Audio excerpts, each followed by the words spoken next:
મુક્તાનંદ સ્વામી સાથેના સંવાદ પછી રામાનંદ સ્વામીને મળવા નીલકંઠ વર્ણીએ લોજના આશ્રમમાં રોકાવાનું નક્કી કર્યું ને સંત મંડળમાં સૌથી નાના વર્ણી નિત્ય આશ્રમમાં રહી સંતોની સેવા કરતા. આશ્રમના દરેક નાના મોટા કામ કોઈના કહ્યા વગર જ પોતે કરી નાખતા. તેમાં એકવાર લોજથી 2 ગાંવ દૂર આવેલા શીલ ગામના હરિભક્તો લોજ આવ્યા ને મુક્તાનંદ સ્વામીને કહ્યું, સ્વામી, અમારા ખેતરમાં ચીબરા બહુ સારા થયા છે, માટે કોઈ સાધુને સાથે મોકલો તો બાંધી દઈએ, તમારે અથાણા માટે કામ આવશે.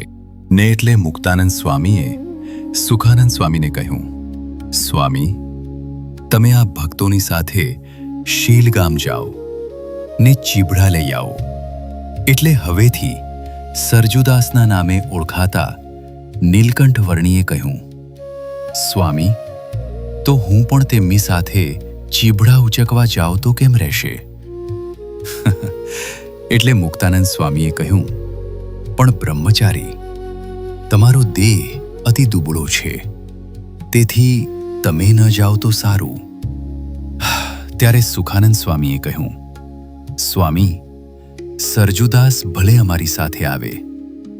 એટલે મુક્તાનંદ સ્વામીએ જવાની રજા આપી ને ત્યારે દેવાશેઠ પણ તેમની સાથે ગયા. ને પછી હરિભક્તોએ વારીમાંથી 18 મણ ચીબડા ઉતાર્યા ને તેને લઈ જવા ભક્તો ગાડાની વ્યવસ્થા કરતા હતા. ત્યારે સરજુદાસે કહ્યું, ગાડાની કાંઈ જરૂર નથી, એક લાંબો અને પહોળો ચોફાળ લાવો ને એક મોટો ગાસરો બાંધો. એટલે બધા હરિભક્તો વિચારમાં પડી ગયા, એટલા બધા ચીબડાનો એક જ ગાસરો કેવી રીતે બંધાય? ને બંધાય તો પણ ઉપડે કઈ રીતે? પણ સરજુદાસના આગ્રહથી ભક્તોએ ચોફાળમાં ચીબડાનો ગાસડો બાંધ્યો. એટલે 16 મણ ચીબડાનો એક ગાસડો થયો ને 2 મણ વધ્યા તેની બીજી એક નાની ગાસડી બાંધી. પણ હવે આ ગાસડો ઉચકે કોણ? ત્યારે સરજુદાસે પોતાના માથા પર એક ગાસડો મૂકવાનું કહ્યું ને પછી 12 જણને બોલાવીને એ બધાએ બીતા બીતા ચીબડાનો ગાસડો સરજુદાસના માથે ચડાવ્યો. ને ત્યારે આશ્ચર્ય તો એ થયું કે ગાસડો સરજુદાસના મસ્તક પર હવામાં અદ્ધર રહ્યો. એ જોઈને બધાને ખૂબ નવાઈ લાગી. ને પછી દેવાશેઠે 2 મણની ગાંસડી પોતાના માથે ઉચકી સરજુદાસ સાથે લોજ જવા પ્રયાણ કર્યું. રસ્તામાં દેવાશેઠના માથે ભાર લાગવા માંડ્યો. એટલે સરજુદાસે એ 2 મણની ગાંસડી પણ પોતાના મસ્તક પર મૂકવાની આજ્ઞા કરી. ને ત્યારે દેવાશેઠે ઊંચી જગ્યા પર ચડીને 16 મણના ગાંસડા પર તે પોટલી મૂકી દીધી.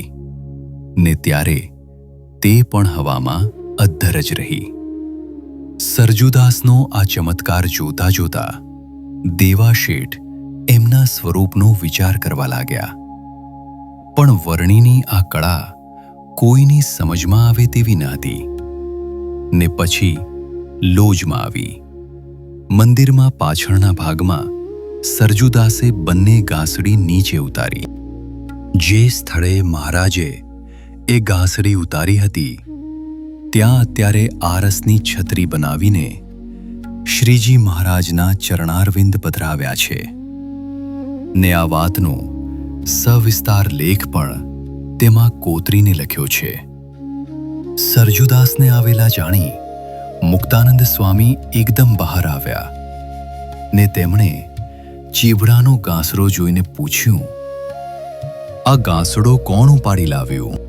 ત્યારે દેવાશેઠે કહ્યું, એ તો આ સરજુદાસના માથે ચડાવ્યો હતો. એટલે તે સાંભળીને મુક્તાનંદ સ્વામી તેમને વઢવા લાગ્યા. તમને એટલી પણ ખબર ન રહી કે સરજુદાસના માથે આવડો મોટો ગાસડો ન મુકાય?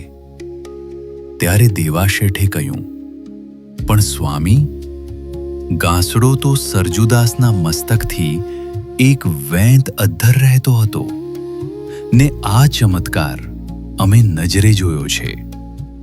દેવાશેઠની વાત સાંભળીને સ્વામી કાંઈ બોલ્યા નહીં. તેઓ જાણતા હતા કે આ બ્રહ્મચારી કોઈ અલૌકિક વિભૂતિ છે ને અનેક સિદ્ધિઓ તેમના આશરે રહી છે.